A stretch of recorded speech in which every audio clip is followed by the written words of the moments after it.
우리 앞에 있는 옆에 있는 분에게 인사합시다. 메리 크리스마스. 예수님의 탄생을 축하합시다. 코로나 이후 이렇게 오래간만에 아주 감격스럽게 성탄 예배를 드리는 것 같습니다. 3년 동안 제대로 못 드렸는데 얼마나 좋은지 모르겠습니다. 오늘 하나님께서 최고 영광 받으실 줄 믿습니다. 성탄절, 크리스마스를 생각하면 세상 사람들은 이렇게 생각할 수 있을 거예요. 성탄절, 화이트 크리스마스, 오늘 정말 눈이 왔어요. 그렇죠? 네, 눈 오는 날로 연상할 수가 있어요. 성탄절을 또 하면 옛날에는 말이에요. 요즘에는 그렇지 많이 안 한 것 같아요. 카드 돌리는 날, 카드 만들어가지고, 카드 써가지고, 카드 돌리는 날, 주고받는 날, 물로 이렇게 생각할 수가 있어요. 또 어떤 사람은 성탄절 하면 케이크 먹는 날, 선물 받는 날. 어떤 사람은 성탄절 하면 무조건 올라이트 해야 한다 그거예요. 예. 그리고 어떤 사람은 성탄절 하면 예인 만나는 날, 예인. 예. 그 성탄절에 짝을 만나가지고 내년에는 결혼해야지. 우리 세훈이처럼 그런 생각을 하고 있을 것 같아요. 내년에 꼭 결혼했으면 좋겠는데 말이죠. 예. 예. 그렇죠? 지금 만나고 있어요. 기도해 주세요. 절대 이야기하지 말라고 했는데, 나 참, 오늘 또 뽀롱을 했어요.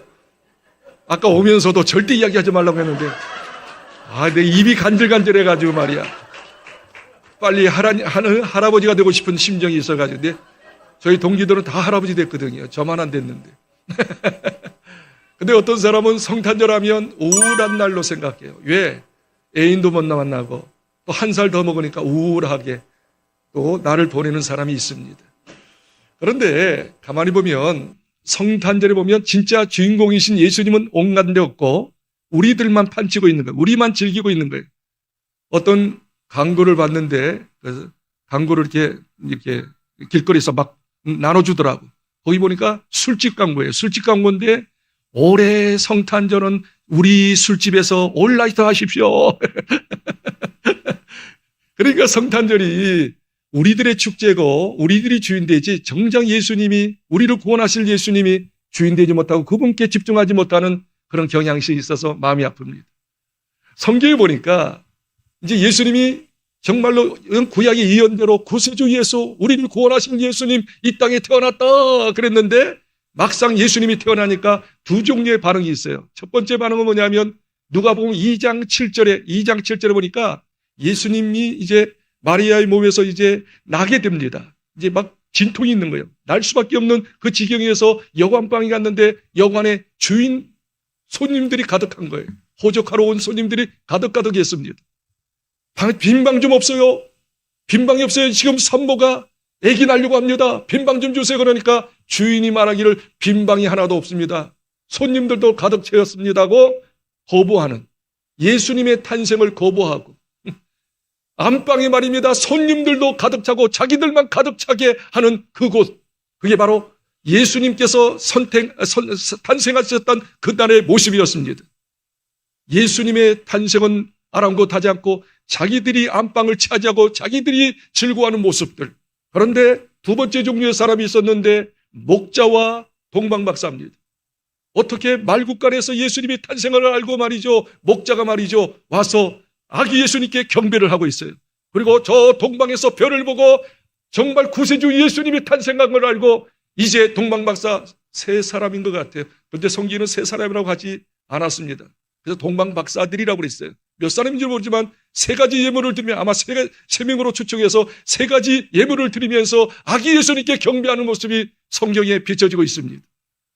그렇습니다. 다시 이야기하면 이 성탄절날 자기가 주인공이 되고 자기가 주인 돼서 자기가 즐거워하는 성탄절을 이용해서 자기가 즐거워하는 사람이 있는가 하면 정말로 성탄의 의미를 깨닫고 바로 우리의 모든 죄를 용서하시고 우리를 정말 하나님의 자녀 삼으시고 천국 백성 삼으시고 참된 행복을 누리도록 하시는 구세주 예수님이 탄생한 것을 알고 그분께 경배하고 그분께 영광을 돌리는 저와 여러분 같은 분들이 있을 수 있다는 것이죠. 그러나 세상의 모든 태반의 사람들이 성탄절은 단지 자기만의 즐기는 그 날로 알고 있습니다.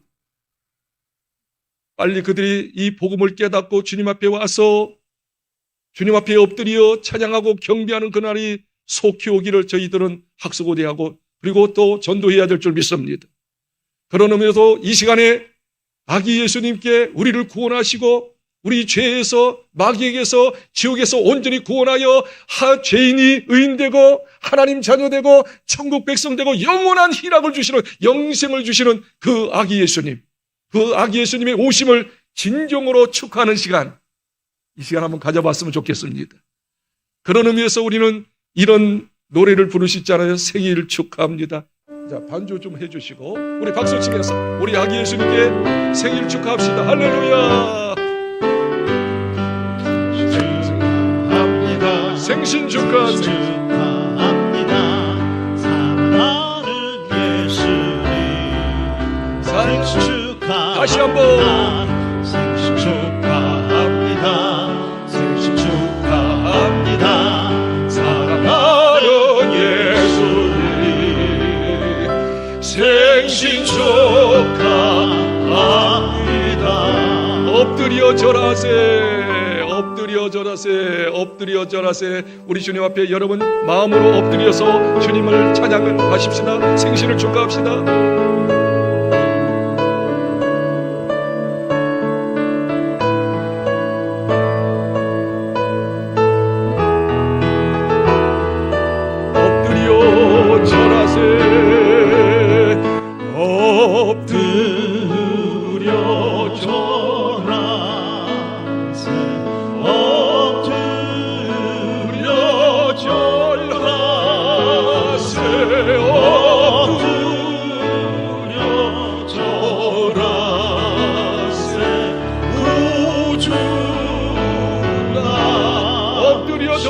다시 한번 엎드려 절하세.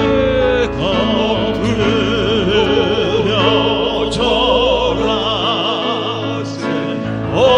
엎드려 절하세. 엎드려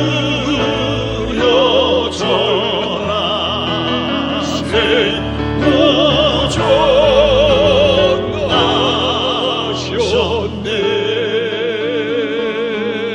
왜 이렇게 아기 예수님 오신 것을 우리가 진정으로 기뻐하며 엎드려 절할 수 있을까요?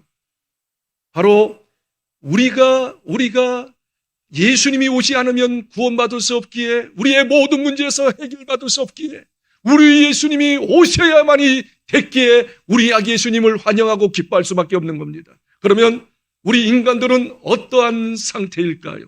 오늘 본문에서는 이렇게 이야기하고 있습니다. 35장 1절 한번 읽겠습니다. 한번 읽어줄 수 있을까요, 목사님이? 광야와 메마른 땅이 기뻐하며 사막이 백합화같이 피어 즐거워하며. 네, 여기서 인간을 말입니다. 인간을 세 가지로 묘사하고 있습니다. 인간은 흙으로 창조되지 않았어요. 그리고 하나님의 입기문이 나셔서 영혼이 우리 속에 있게 되어집니다. 그러나 우리 인간은, 우리 육체는 흙으로 창조했기 때문에 인간의 모습을 이렇게 세 가지로 묘사하고 있습니다. 1절 다시 보시면 광야입니다. 광야. 두 번째 메마른 땅입니다. 세 번째 사막입니다. 한번 따라할까요? 광야, 메마른 땅, 사막. 네, 이것은 다 땅으로 구성됐죠. 흙으로 구성됐죠. 자, 광야, 끝이 없습니다. 계속하는 광야 같은 세상. 그리고 두 번째 메마른 땅입니다. 메마른 땅은 물이 없습니다. 먹을 양식이 없습니다. 우리가 이 세상에서 70년, 80년 끝없는 생활을 하는데 삶 속에서 어떻게 해요? 생각지 못했던 어려움이 생기는 거예요. 메마른 땅이 놓여지는 거예요. 먹을 거, 입을 거, 마실 것 없을 수 있어요. 그 다음에 세 번째 의미를 사막으로 의미합니다. 사막은 뭡니까? 태양빛이 내리쬐는 겁니다. 생각지 못했던 큰 일들이 빚어지는 거예요. 인간의 힘으로, 인간의 능력으로 어찌할 수 없는 큰 문제점을 허거덕거리는 사막길을 가는 사람을 한번 생각해보세요. 태양빛에서 땀을 뻘뻘 흘리면서 기진맥진하여 죽을 수밖에 없는 그 사람의 모습, 바로 인간의 모습, 인간의 상태를 세 가지로 묘사하고 있는데 광야 같은 이 세상을 의미하고 있어요. 메마른 땅, 여러 가지 정말 목마르고 힘들어하는 모습을 보일 수 있어요. 그 중에도 더 힘들게 사막에 내리쬐는 인간의 힘으로 어찌할 수 없는 그 허덕이는 큰 문제 때문에 고통하고 있는 인간의 모습. 이 모습을 말입니다. 창세기 1장 2절에서 더 아주 자세히 나오는데 1장 2절, 창세기 1장 2절을 한번 다시 읽겠습니다. 공허하여 흑암이 깊음 위에 있고 하나님의 영은 수면 위에 운행하시니라. 여기 보세요. 땅이에요. 땅. 흙입니다. 자, 흙. 인간을 의미할 수가 있어요. 이 인간이 어떤 상태? 세 가지 상태라고 이야기합니다. 혼돈하고 공허하며 흑암이 깊은 위에 있다. 첫째, 혼돈입니다. 인간이 말입니다. 오늘 현대인들의 인간이 혼돈한 상태예요. 혼돈이라고 하는 것은 무질서예요. 무질서. 질서가 없어요. 다시 말하면 어떻게 해요? 인간이 하나님으로 인하여 창조된 창조물인데 창조주 하나님을 신뢰하며 그분께 영광을 돌리하는데 인간의 모든 사람들은 어떻습니까? 오늘날 사람들은 자기가 하나님 되어 자기를 섬기며 자기를 위하여 사는 인생이 혼돈입니다. 뒤죽박죽입니다. 무질서. 두 번째, 자기가 주인 되어 살아보니까 어떻게 해요? 이 세상이 만만친가요? 잘 사던가요? 좋은 일이 있었던가요? 보니까 공허입니다. 공허는 뭐냐면 텅 빈 상태입니다. 텅 비어. 마음에 진정한 기쁨이 없어요. 만족이 없어요. 자기가 주인 돼서 열심히 살아보지만, 돈도 벌어보지만, 공부도 해보지만, 결혼도 해보지만, 뭐 여러 가지 등등 해보지만 마음이 공허해요. 예, 인간은 영적 존재이기 때문에 하나님 만나지 않으면 진정으로 마음이 채워질 수 없어요. 공허한 상태, 텅 빈 상태예요. 그러다 보니까 어떻게 해요? 마지막 세 번째, 흑암 위에 있어요. 흑암은 뭐예요? 계속 수당 방법으로 사는 거예요. 죄 가운데 사는 거예요. 어둠 가운데 사는 거예요. 온갖 죄를 짓는 거예요. 그러면서 일평생 자기가 하나님 돼가지고 만족이 없으니까 이것도 해보고 저것도 해보고 수단 방법으로 살다가 결국 어떻게 해요? 이 땅을 떠나면 결국 어떻게 해요? 히브리서 9장 27절에 말씀하시기를 사람이 죽는 것은 정한 것이로되 죽고 후에는 심판이 있으리라. 요한계시록 21장 8절에 보니까 하나님께서 마지막 인생들을 심판하는데 죄 가운데 있는 사람은 죄가 여전히 있는 사람은 심판받아 영원한 형벌, 지옥의 영벌을 받을 수 있다라고 이야기하고 있습니다. 자, 인생은 한마디로 말해서 어떻게 해요? 자기가 주인 돼서 살지만 진정한 만족을 못 느끼고 계속 죄 가운데 허덕이며 살 수밖에 없는 가장 불행한 인생이에요. 그게 성경은 광야 같은 인생이라고 이야기하고 있어요. 메마른 인생이라고 이야기했어요. 사막 같은 인생이라고 이야기하고 있습니다. 이렇게 인생을 생각할 때 제가 찬송이 하나 기억나요. 광야 같은 이 세상에 사는 나는 어떻게 살 것인가? 이 찬양을 제가 한번 불러보게요. 우리 목사님 한번 불러볼까요? 네, 광야 같은 세상, 의미 있게 한번 찬양을 같이 한번 해봅시다.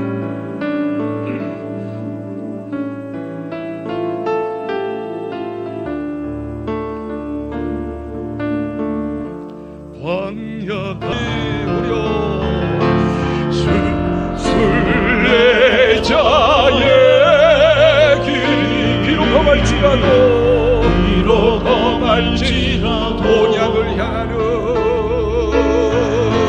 본향을 향하는 소망의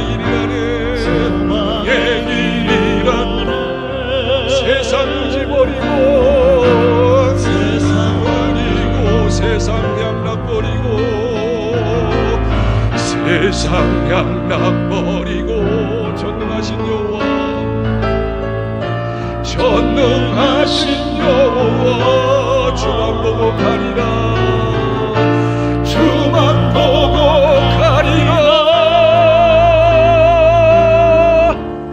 나의 일생 살 동안 믿음 잃지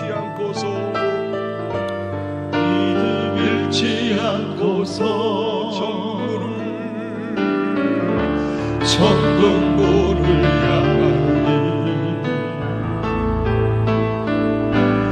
향하니 나는 곳을 내자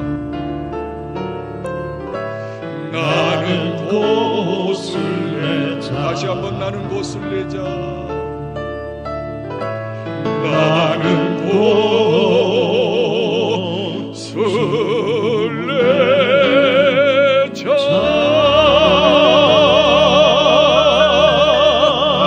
아멘. 금방 이사야서 35장 1절에 있는 말씀과 같이 인생은 지금 광야길을 가고 있어요. 가고 또 가는 거예요. 그런데 인생 길이 만만치 않아요. 메마른 길이에요. 메마른 길. 메마른 길이라고 하는 것은 여러 가지 목마름이 있고 참 행복이 없고 참된 기쁨이 없이 살아가는 거예요.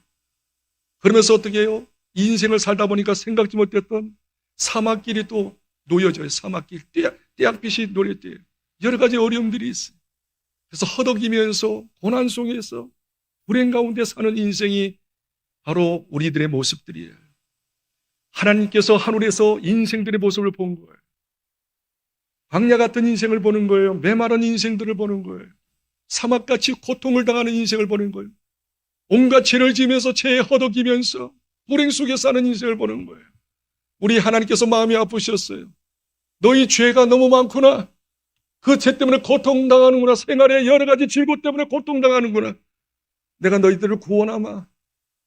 나 하나님이 인간의 몸이 돼가지고 너희들의 죄를 다 받아가지고 내가 너희들의 모든 죄를 다 용서하고 너희들의 모든 고통을 해결해 주기를 원하고 진정한 산소망 천국의 성함을 내가 주겠노라 하고서 하나님이 결심하고 결단해서 2000년 전에 하나님이 인간으로 오십니다. 오늘 본문에는 이렇게 이야기합니다. 이사야서 35장 4절 너무너무 중요한 말씀이에요. 이 사막 같은 인생 같은 광야 같은 인생 같은 메마른 인생 죄로 허덕이면서 고통 가운데 살고 영원한 불덩어리에 떨어질 수밖에 없는 불행한 인생을 바라보면서 하나님은 이렇게 결단하며 이렇게 말씀하십니다. 4절을 크게 읽겠습니다. 시작.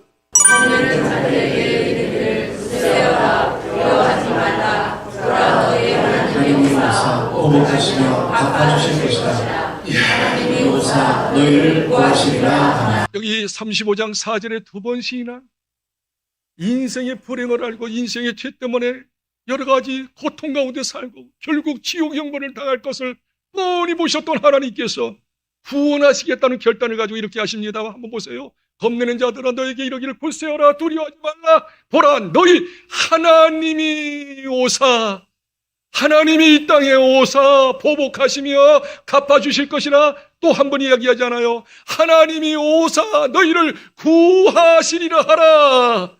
하나님이 오셔서 하나님이 인간의 몸으로 성육신 아기 예수로 오셔서 너희를 구원하겠단 말이죠. 할렐루야. 그래서 우리를 구원하러 오신 분이 예수님이셔요. 우리 예수님께서 우리의 모든 죄를 구원하기 위해서 우리의 모든 불행의 문제를 해결하기 위해서 우리가 지옥 형벌 받을 수밖에 없는 지옥 형벌을 해결하기 위해서 우리 아기 예수님이 오셔서 무엇을 하셨습니까? 어떻게 하셨습니까? 성경은 이렇게 이야기합니다. 너희들은 그렇게 고통당하고 어려움당하는 것은 죄 때문이야.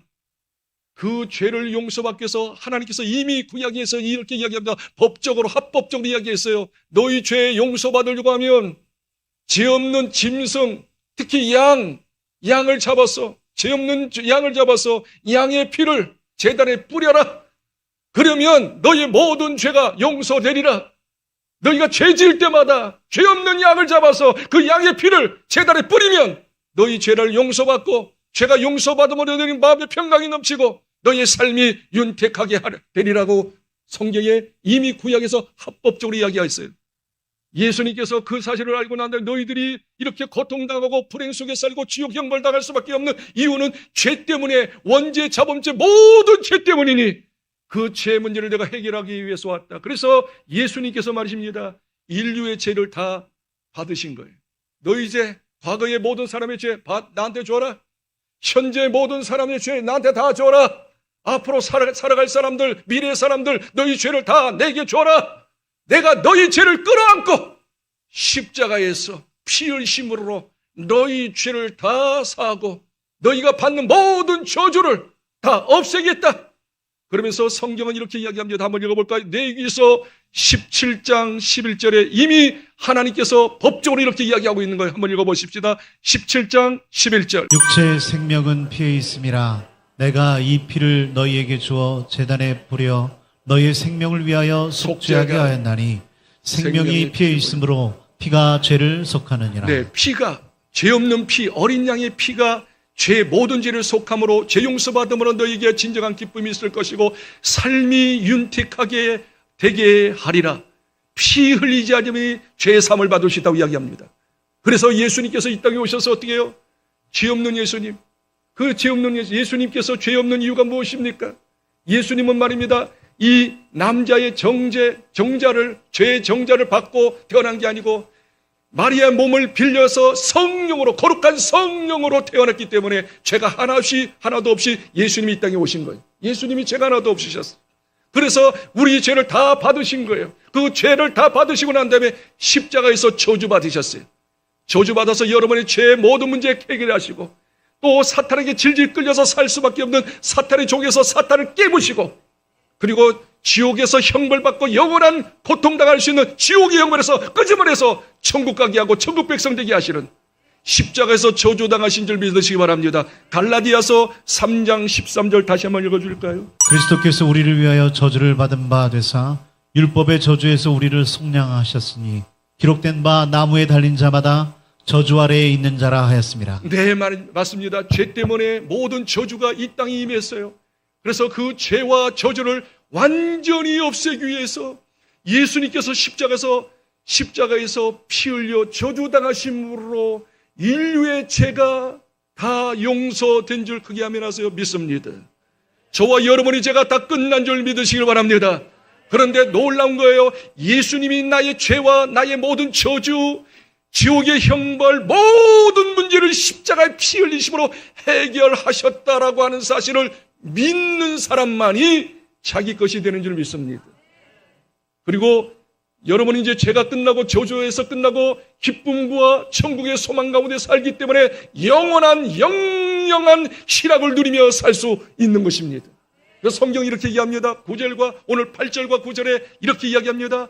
정말 기쁨이 있는 사람, 영영한 희락이 있는 사람, 천국에 갈 수 있는 사람, 하나님의 축복을 받아 누릴 수 있는 사람은 그 하나님이 오셔서 우리의 죄 때문에, 우리의 저주 때문에 십자가에서 피 흘리심으로 죄 용서하시고 모든 저주를 사하심으로 구원의 길을 열어주신 이 사실을 믿는 순간 여러분은 하나님의 구원, 죄 용서받고 하나님 자녀 되고 이 땅에서 누리며 살 수 있다라고 오늘 본문 말씀 8절과 9절에 이야기하고 있으니 또 읽어주시기 바랍니다. 놀라운 말씀이죠. 읽어보세요. 거기에 데려가 있어 그 길을 거룩한 길이라 일컫는 바되리니 깨끗하지 못한 자는 지나가지 못하겠고 오직 구속함을 입은 자들을 위하여 있게 될 것이라.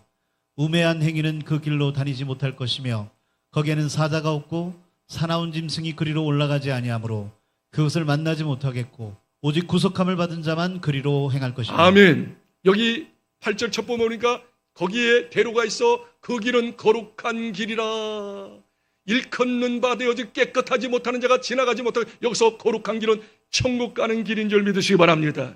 천국인 줄 믿으시기 바랍니다.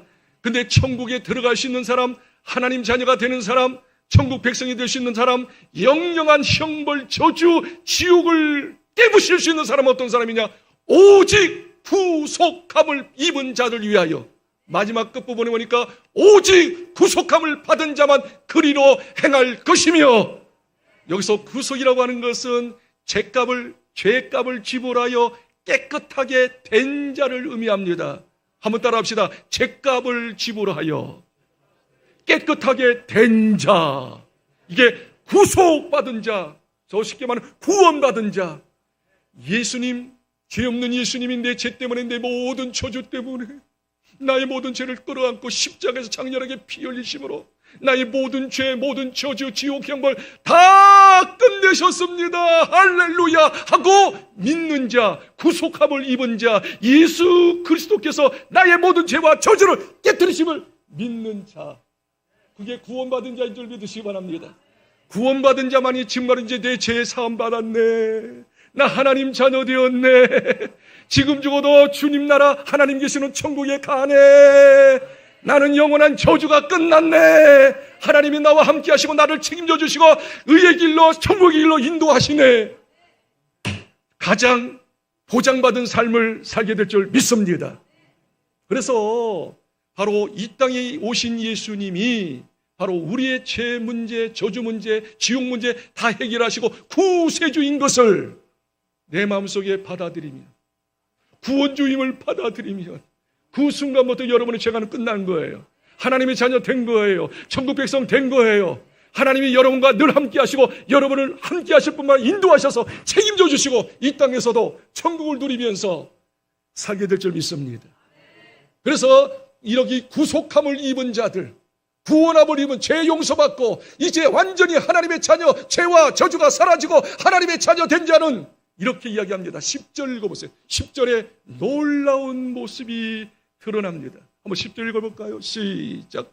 여호와의 속량함을 받은 자들이 돌아오되 노래하며 시온에 이르러 그들의 머리 위에 영영한 희락을 띠고 기쁨과 즐거움을 얻으리니 슬픔과 탄식이 사라지리로다. 여기서 다른 이야기 하잖아요. 아까 구속함을 입은 자, 여기 속량함을, 구속과 속량은 같은 의미예요. 속량, 죄값을 지불하여 모든 죄를 없애버리고 저주에서 해방되어지고 의인되어지고 하나님 자녀 되고 천국 백성 되고 지금 죽어도 주님 나라 계시는 주님 계시는 천국에 갈 수 있고 또 이 땅에 살면서도 우리 하나님이 나의 아버지가 돼서 나와 함께 하시며 나를 도와주시고 나를 인도하셔서 가장 보장받는 삶을 살 수 있도록 이런 은혜를 주셨으니, 이런 은혜를 받았으니 이야기합니다.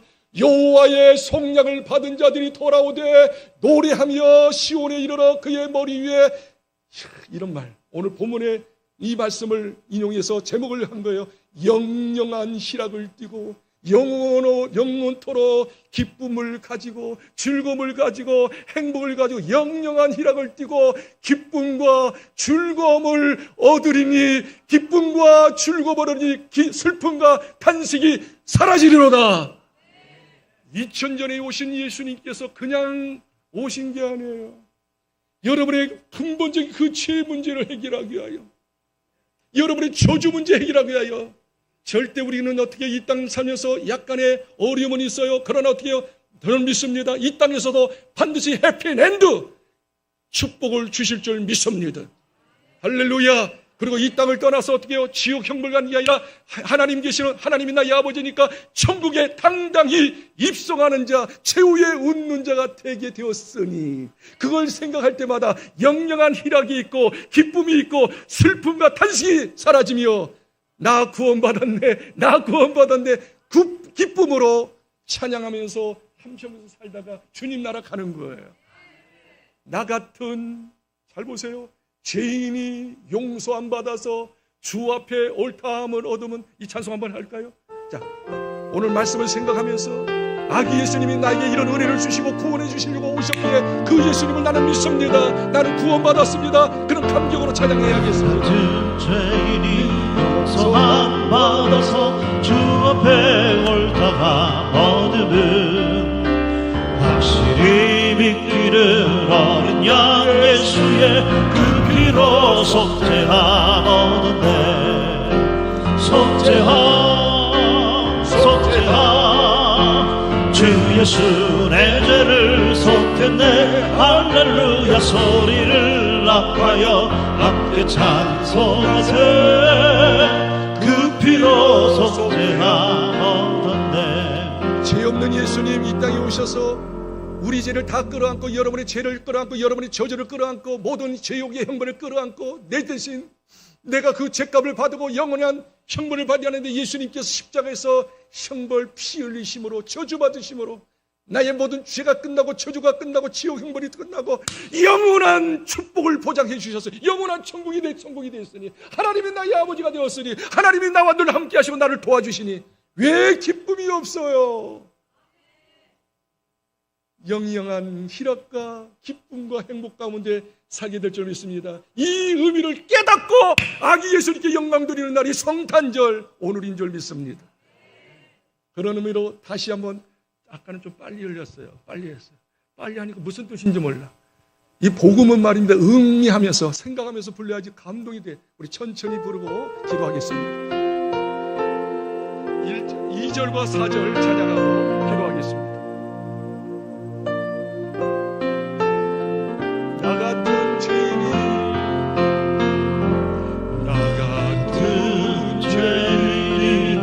용서 받아서 주 앞에 옳다함 얻음은 확실히 믿기는 어린 양 예수의 그 피로 속죄함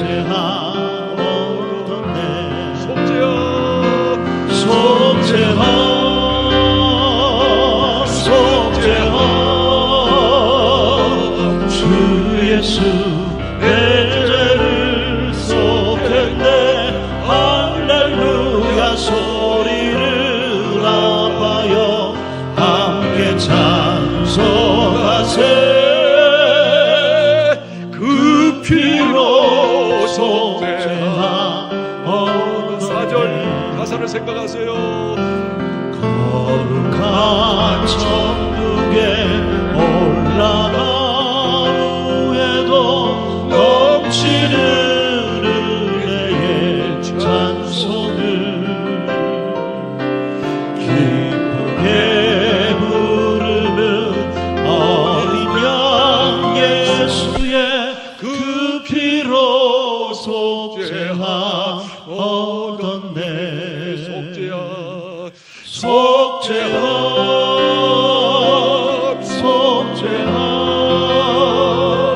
주 예수 내 죄를 속했네. 할렐루야 소리를 아파요 함께 찬송하세.